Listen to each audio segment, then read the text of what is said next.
Terkadang, lebih sering sebenarnya bukan terkadang, kita itu bangga terhadap sesuatu yang seharusnya kita tidak banggakan gitu ya. Kayak pekerjaan, memiliki pasangan yang baik, memiliki keluarga yang baik gitu ya, atau memiliki rumah yang bagus, atau semua hal yang sebenarnya itu bukan milikmu gitu ya. Hai semuanya, saya Herlambang. Selamat datang di podcast Bahagia ala Stoik. Di sini saya akan mengajarkan kamu untuk selalu bahagia dalam hidup, tentunya dengan cara-cara stoik. Prinsip hidup yang diajarkan oleh para filsuf seperti Seneca, Epictetus, Zeno, dan tentunya Marcus Aurelius 2000 tahun lalu yang masih sangat relate dan bisa diterapkan di zaman sekarang.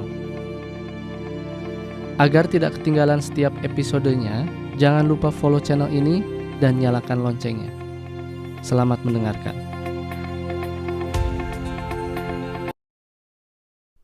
Di dalam episode ini saya ingin menjelaskan kepada kamu atau mengobrol dengan kamu tentang hal apa sih yang seharusnya seorang stoik banggakan gitu ya. Akhir-akhir ini saya menemukan buku yang menjadi favorit saya sebenarnya. Sebenarnya ini buku ini juga udah lama saya punya, cuman saya lebih seringnya membaca buku tentang stoicism ini dari Ryan Holiday. Dan buku Ryan Holiday ini sebenarnya cukup untuk menjelaskan bagaimana seharusnya stoik itu berperilaku gitu ya, dan berpikir dan berkata gitu. Karena di fase pertama saya menjalankan stoicisme, saya di-guide oleh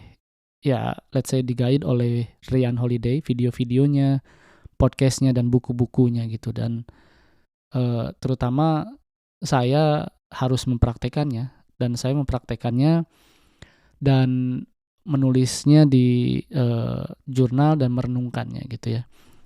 Nah, tetapi ketika saya membaca bukunya Grant Cardone gitu ya, dia bilang yang judulnya itu 10x Rules. Jadi dia bilang bahwa kamu ini berhak atau harus memiliki goal 10 kali lipat daripada goal yang kamu miliki ini gitu ya. Dan itu adalah sebuah hal yang berada dalam kendali kita gitu, karena tujuan kamu atau mimpi kamu itu terserah kamu. Apapun yang kamu inginkan ya itu bisa saja kamu lakukan gitu ya. Bisa saja kamu pikirkan gitu. Tetapi kata Grant Cardone itu, kamu juga harus melakukan effort yang 10 kali 10 kali lipat lebih dari effort kamu sekarang untuk mencapai mimpi kamu atau cita-cita kamu gitu ya. Nah, pada saat saya belajar stoikisme, saya hanya ingin menjadi seorang stoik itu aja. Saya ingin menyembuhkan mental saya yang saat itu terganggu gitu ya. Saya ingin menyembuhkan atau memperbaiki sudut pandang saya terhadap sesuatu. Dan ketika saya mempraktekkan stoik dan mempraktekkan dikotomi kendali dan mendalami apa itu kemampuan manusia untuk memilih alasan atau pendapat, choice of reasoning, maka saya sudah memahami tentang semua itu gitu ya. Pertama, saya ingin menjadi stoik dan saya harus mendisiplinkan diri saya menjadi seorang atau berpikir, melakukan atau mengatakan layaknya seorang stoik gitu ya. Nah, tahun ini atau mulai dari tahun kemarin, saya rasa saya memiliki impian yang lebih banyak lagi selain menjadi seorang stoik gitu ya. Tahun kemarin saya menginginkan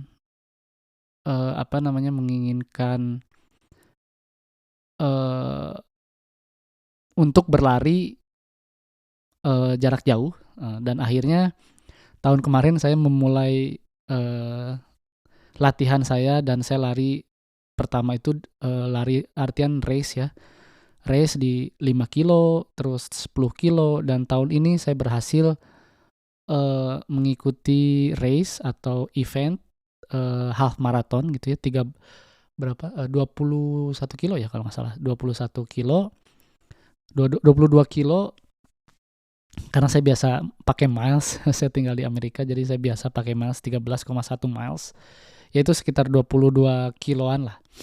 Dan akhirnya saya berhasil melakukannya, dan dalam hati saya, kalau kamu lihat Instagram saya melakukan itu untuk menjadi seorang pelari, itu runner. Jadi ketika kamu ingin menjadi seorang stoik, ya kamu harus mendisiplinkan diri untuk menjadi seorang stoik. Ketika kamu ingin menjadi seorang pelari, ya kamu mendisiplinkan sebagai seorang pelari gitu. Jadi, nah, semua itu kan kamu harus melakukannya berpikir 10 kali lipat impian kamu, dan melakukan hal-hal untuk mencapai tujuan kamu itu, effort kamu 10 kali lipat juga gitu. Dan nah, pada saat ini saya menambah impian saya untuk menjadi seorang podcaster gitu ya. Dari dulu saya menginginkan menjadi seorang podcaster, tapi saya tidak tahu mulai dari mana. Dan dalam buku Grant Cardone itu, dia bilang, komit saja dulu, berkomitmen saja dulu, nanti kamu akan tahu jalan keluarnya bila ada masalah gitu ya.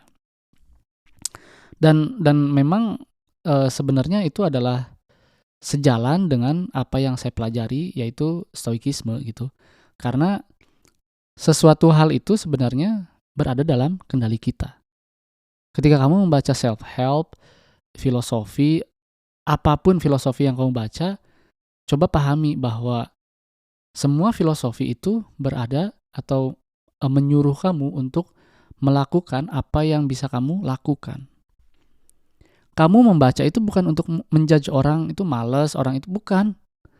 Kamu membaca filosofi, membaca self-help itu untuk kamu berevaluasi diri, dan kamu bisa mengendalikan diri kamu gitu ya.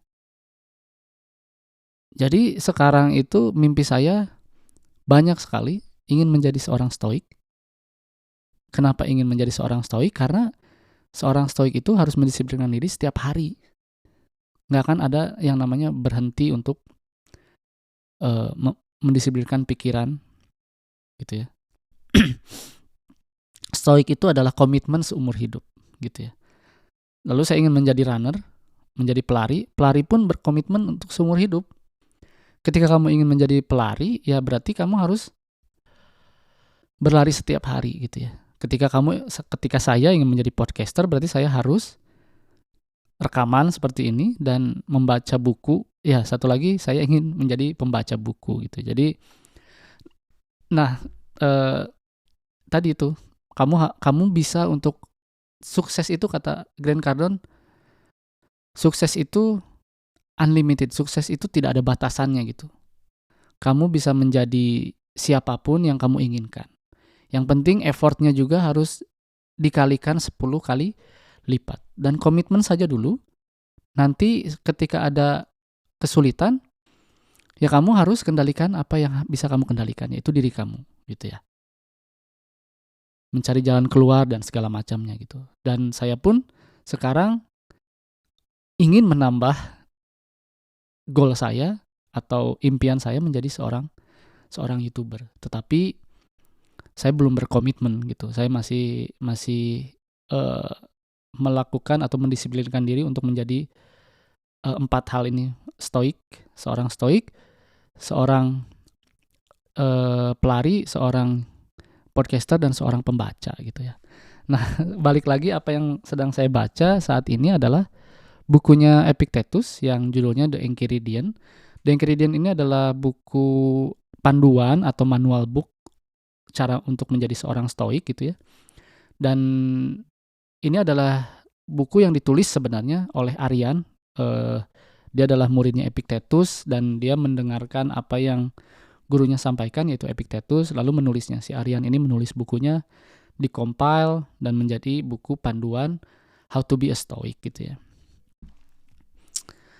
Nah, akhir-akhir ini saya menemukan hal yang di YouTube gitu ya. Saya menemukan hal yang namanya analysis reading gitu. Jadi saya itu lagi senang membaca buku, dan saya bayangkan diri saya sebagai pendengar atau murid si penulis tadi gitu. Jadi saya baca pelan-pelan, lalu saya garis bawahi atau pakai stabilo gitu ya, kalimat yang menurut saya interesting, lalu saya pahami, lalu saya kerjakan, lalu saya tulis lagi apa yang saya pahami dari kata-kata itu gitu ya. Apa yang sudah saya praktekkan dari kata-kata itu atau kalimat itu gitu ya. Nah, dalam bukunya The Enchiridion, saya mendapatkan banyak sekali insight yang lebih untuk menjalankan stoikisme dan untuk menjelaskannya kepada kamu gitu ya. Saya sudah menjelaskan tadi tentang keinginan, lalu tentang effort gitu ya. Nah, di pembukaan tadi juga apa yang seharusnya kita banggakan adalah, kata Epictetus adalah, janganlah bergembira dengan keunggulan atau apa ya namanya, keunggulan yang bukan milikmu gitu ya. Yang tadi saya bilang dalam pembukaan, kita tidak usah bangga terhadap apa yang orang lain miliki. Meskipun itu keluarga kamu, meskipun itu anak kamu gitu ya. Kamu tidak usah membanggakan itu. Kamu tidak usah menyalahgunakan kebanggaanmu gitu ya. Karena itu sesuatu saat akan hilang dan membuat kamu kecewa gitu ya. Karena itu bukan berada di luar kendali gitu ya. Ya kamu tentu saja ketika berbicara di lingkungan keluarga, hal yang tepat bagi kamu adalah mengatakan hal yang baik gitu. Itu ada hal yang tepat, misalkan memuji anakmu. Oh, anak bapak, anak ayah, anak papa pinter ya. Tapi kamu tidak boleh berpikiran bahwa kemampuan anakmu itu akan bertahan lama gitu. Ketika kamu berpikiran seperti itu, maka kamu akan kecewa karena kamu tidak bisa mengendalikan itu. Ya. Yang kamu bisa kendalikan adalah mencintai anakmu, mengajarkan anakmu, belajar bersama anakmu gitu ya. Berbicara dengan anakmu gitu ya. Menghargai waktumu dengan dia gitu. Itu saja gitu ya. Jadi lalu kemudian kamu bangga terhadap pekerjaan kamu gitu ya. Nah, kamu tidak boleh bangga gitu ya. Kamu tidak boleh bangga. Jadi Epictetus bilang, ketika kamu berhadapan dengan pendapat kamu yang sesuai dengan nature gitu ya, dengan alamiah, maka kamu tidak boleh berbangga hati dengan apa yang tidak kamu miliki gitu ya. Tetapi kamu harus berbangga dengan apa yang kamu miliki gitu ya. Yang milikmu sendiri gitu. Milikmu sendiri itu adalah yang tadi saya bilang, effort. Jadi effortnya itu adalah kebanggaan kamu gitu ya. Kamu sudah menjadi ayah yang baik, bangun pagi, bekerja, mendidik anakmu gitu. Hasilnya baik ataupun tidak ada baik, itu adalah pendapatmu. Biasakan memikirkan hasilnya itu biasa saja gitu. Baik dan buruknya hasilmu itu adalah pendapat kamu. Anakmu ya anakmu, mau apapun perilaku dia ya anakmu gitu. Yang kamu bisa lakukan atau yang harus kamu banggakan adalah cara kamu mendidik anakmu gitu ya. Itu milikmu gitu. Tapi jangan terlalu bangga atas hasil yang kamu lakukan. Dan juga jangan kecewa atas hasil yang kamu lakukan. Yang penting kamu sudah berbuat baik gitu ya. Dan effortmu itu yang 10 kali lipat itu. Effortmu gitu ya 10 kali lipat, tetapi tidak usah memikirkan hasilnya. Dan tidak perlu, bahkan dalam bukunya Atomic Habit, tidak perlu memikirkan atas goalnya itu tadi. Yang harus kamu lakukan adalah, yang harus kamu banggakan adalah effortmu gitu ya. Ketika kamu merasa hasilnya kurang baik, maka kamu harus berpikir, did I do something bad atau did I do something wrong gitu ya. Apakah saya sudah melakukan hal yang tepat? Ya, seharusnya sebagai seorang stoik, kamu harus berpikir bahwa saya sudah melakukan hal yang tepat dan hasilnya bukan urusan saya, gitu ya. Karena ketika kamu melakukan pekerjaanmu dengan susah payah, lalu pekerjaanmu bisa hilang, bosmu tetap marah, orang-orang itu tetap eh, tidak menyukaimu, yaitu bukan urusan kamu. Yang penting saat ini adalah kamu melakukan hal yang tepat, yaitu melakukan pekerjaanmu dan belajar bagaimana cara melakukan pekerjaanmu dengan baik. Gitu ya. Oh, mana mungkin sih, kan harusnya pekerjaan kita berjalan lurus dengan hasilnya. Dalam stoik itu kita harus memikirkan pekerjaan kamu atau apa yang kamu lakukan itu tidak akan bergaris lurus, gitu ya. Karena itu bukan urusan kamu. Karena itu sudah teratur di dalam semesta, gitu. Dan hasilnya itu bukan dalam kendali kamu, gitu ya. Dan itu kamu harus disiplinkan dalam pikiranmu. Yang harus kamu lakukan adalah apa yang harus kamu lakukan, yaitu melakukan hal yang tepat saat ini, gitu ya. Jadi jangan terlalu bangga dengan apa yang bukan kamu miliki. Pekerjaan kamu itu bukan milikmu, suatu saat akan hilang. Tetapi karakter yang baik itu adalah milikmu pribadi, milikmu sendiri, gitu. Dan kamu bisa memilih, kamu menjadi pribadi yang baik atau pribadi yang tidak baik, itu kan terserah kamu, gitu. Tapi ketika kamu ingin menjadi pribadi yang baik dengan cara stoik, ya itu tadi. Berpendapatlah dengan baik, gitu. Melakukanlah dengan baik, dengan tepat, gitu ya. Hal yang tepat. Lakukan hal yang tepat saat ini. Itu yang harus kamu banggakan. Itu yang harus kamu banggakan. Kamu sudah melakukan hal yang tepat. Gitu ya. Banyak sekali orang tua yang kecewa terhadap hasil didikannya, gitu ya. Dan anak itu kan, keluarga itu bukan urusan kita. Maksudnya kita tidak bisa mengendalikannya. Mereka punya hidup sendiri, gitu.